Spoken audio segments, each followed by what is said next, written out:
Greetings, greetings, greetings, and thank you so much for joining yet again. Snapshot, home of the 15-minute self. And you know me, I'm Marilyn Green, the hostess with the mostest. And I'm going to jump right into this because it's 15 minutes of fame. And hey, it's where you get to do only you. Now, you may say, hey, I want to do that. So, how about if I show you how to do that, right? Just contact me or text me or call me on the cell, whatever. I would love to sit down and talk to you about what you got coming up, your new book, your event, whatever you got going on. Let's talk about it. And be so kind as to share this show and tag a friend. So, without further ado, I am going to bring my guest up.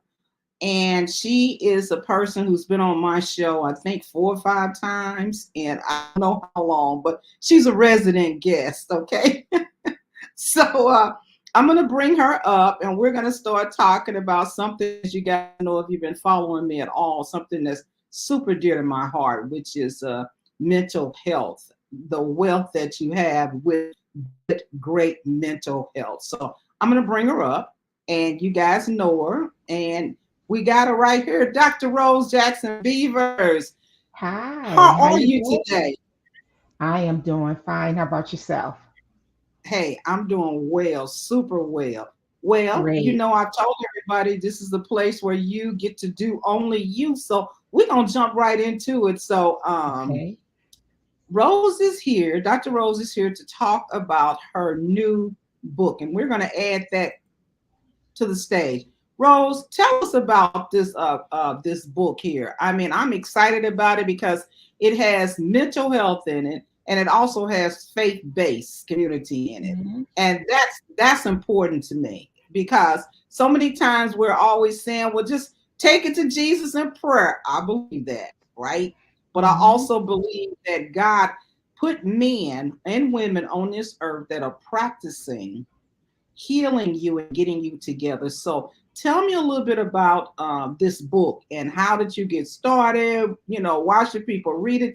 Just give us the whole kid and caboodle about it. Thanks. Okay. All righty. First of all, the name of the book is Breaking Behavior Health Barriers in Faith-Based Communities. For the past 10 years or so, I've been an advocate of mental health and speaking at a number of churches. And in speaking in churches about mental health, the goal is to reduce it in our communities because what we found is that many of us did not go to counseling. There's a stigma involved with that. And I wanted to write a book on a historical view of why we feel this way and also strategies to address how we can change the stigma and make sure that people are getting enough information so that they're aware of the stigma, aware of mental health issues, and that they feel confident that in ensure themselves that they can get the help that they need. And so when I go out and I speak to churches and I give them information on how to build a behavior health barrier against this stigma, oftentimes they'll ask me, well, do you have something in writing? What can you leave with us so that we can implement these strategies?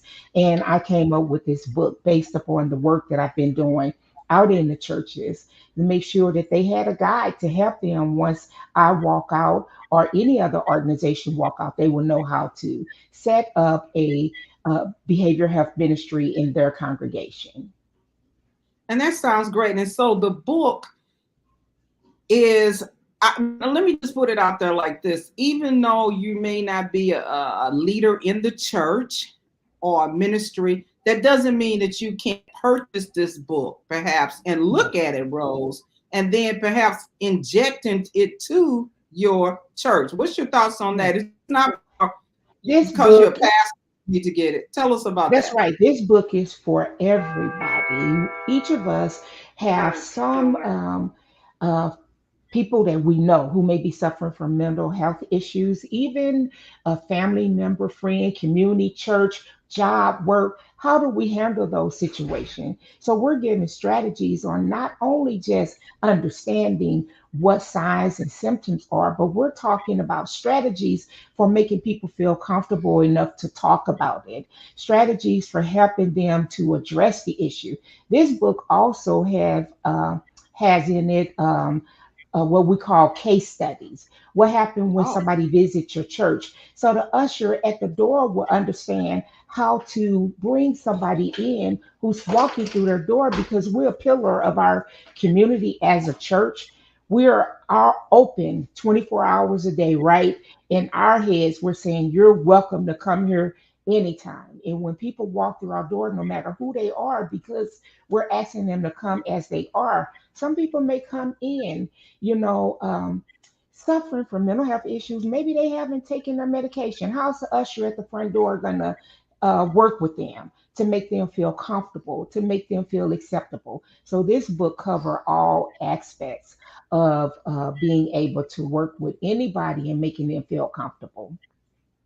yeah, that's great. And I love, let's talk about your background a little bit, too, as well. I know within the Metro East area, you have visited several churches and you have worked with several people.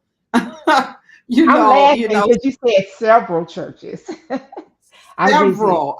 I'm yeah, just being maybe I'm trying to be nice about it. So just tell us that number. Give us the quantitative part here, Rose. church wise, I probably have visited about 100 churches where I've had input or did a presentation.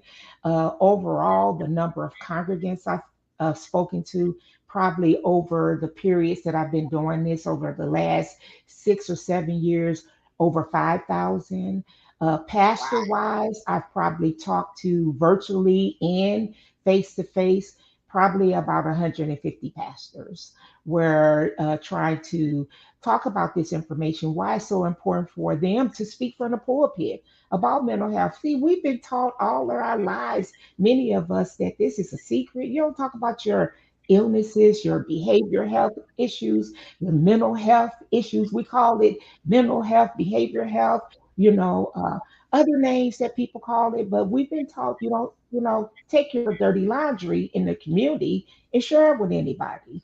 And so when we go into our churches, sometimes we feel so uncomfortable with it. We don't say anything because we don't want to be alienated. We want to be on the church committees. We want to do the work. But oftentimes people don't know how to make us feel inclusive.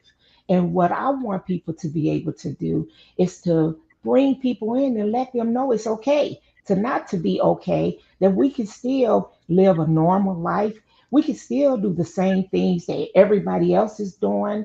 We just need, people to be aware of it in education, uh, being presented to us on a regular basis, and that people in our church and everywhere, our jobs, know how to access resources when we need them. That's right. And you know, Don't Rose, treat I me mean, different. yeah, we were talking behind the scenes, and I told you, I said I was not having a good day today.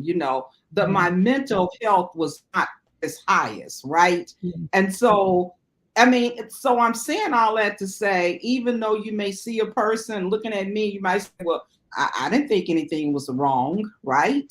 But right. everybody can have an off day. That's what I'm saying, Mhm. an off day that you're just not feeling mentally up to par.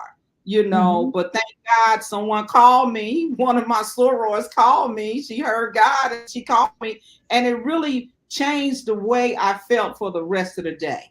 So Yes, that speaks volumes to we need each other, Rose. And on that yes. note, tell us as a community, how can we help you to get this word out about your book outside of being on my show, of course? But outside of that, how can we help you get this word out? You can help me by letting people know that this is a concern in our churches, in our community. And because of the world issues today, we are living in a chaotic society right now. So we are going to feel stuff. We're going to feel anxiety. We're going to feel depressed at times. We're going to grieve because there are so many things happening in our community. Oftentimes, we're losing people.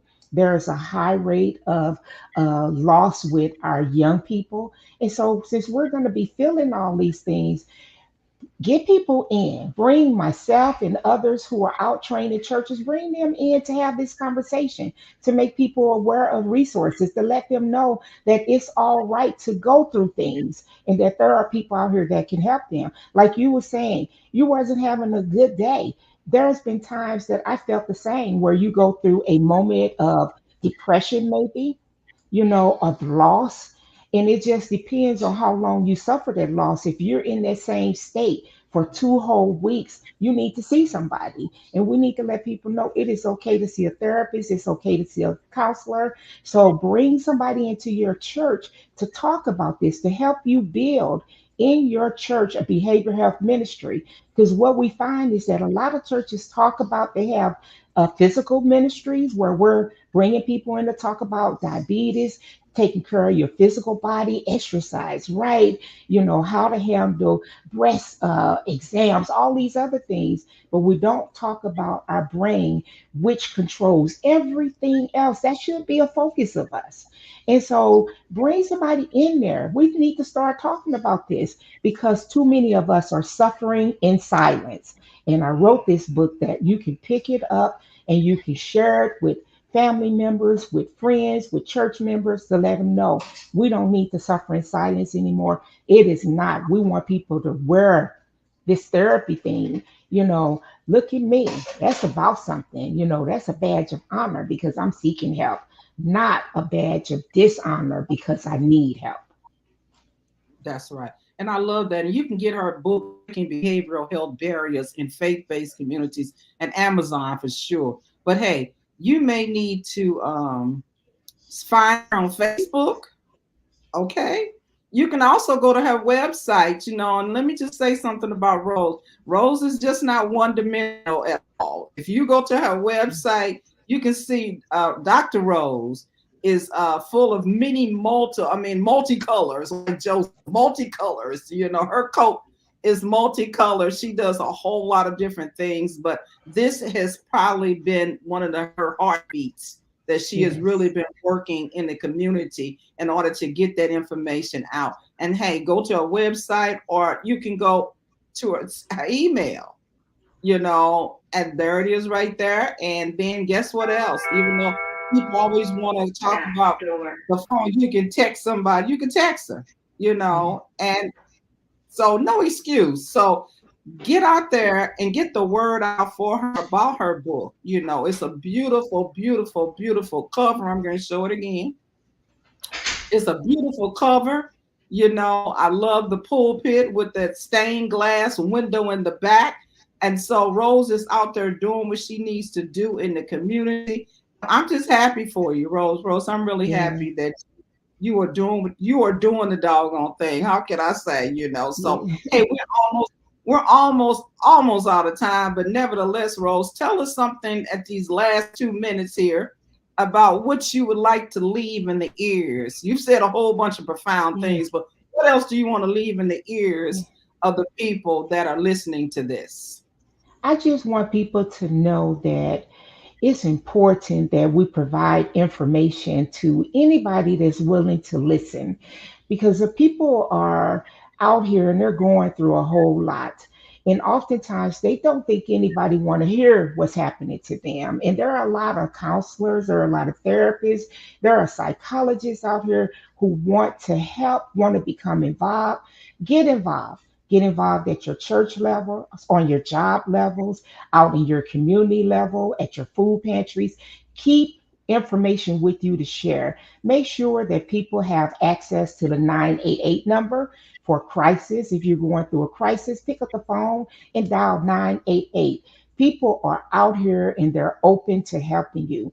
But we also must always remember that if you are a Christian and you're going to church, or even if you're not and you're coming to the church for other services, because we go there for many reasons, not just for our services and to hear about God. We go there sometimes because we're going through struggles. We may need food from your food pantry, or we just need to come there because something happened in our families and we know to go to that church because the pastor has made himself available to the community. We want you to avail yourself as well to those who are suffering in silence from mental health issues and they are just afraid. They don't know where to go. So they keep all this pain inside. And knowing that at some point, if you're not getting the help that you need, something will happen. So we're asking you to speak from the pulpit and to learn about this as much as you possibly can. That's what I want to leave with you, that there is nothing wrong with getting help. We hear that all the time. But there is something wrong with not getting it because each of us, we can always better ourselves. We can always find strength in others. And that's all that we're trying to do. And that's why I appreciate um, Marilyn Green so much because she's always out here about health and trying to get this information out to people in any way. And yes, I've been on here a couple times and I've brought doctors on here because we want to make sure this message is out. You know, think Mhm. about every single day waking up to different things. And there are things that happen to us we don't even expect, you know. And so, but we need to be able to access information when we need it. Churches, make sure that your congregation is aware of services, that they know how to contact people when they are in need or when they know others are in need. You know, open your doors to them, not just for those regular services, but let them know that they are welcome here no matter who you are. When we say come as you are, that's we really Come mean on. that. Okay, go on and preach there, Dr. Rose. Get the preach in too. I love it. Thank you. I appreciate you always Thank being so nice you. to come on all the time because you know that is a biggie. That's a thing that's in my heart Yeah. about mental health, behavioral health, whatever you want to call it. Yeah. Okay. That's a biggie because I It always say you is. cannot have any wealth. You cannot have health without mental health. You just can't. Yes. You just cannot. Mm-hmm. You know, it doesn't Yes. matter. But hey, you guys have been listening to Dr. Rose Jackson-Beavers and you've been listening to me on, Snapshot. It's the home of the 15-minute selfie with me. And I'm going to sign off for now. But hey, if you want to come on my show, hey, I want to hear from you. Okay. So give me a holler. And until we talk again, have a great day. Thank you.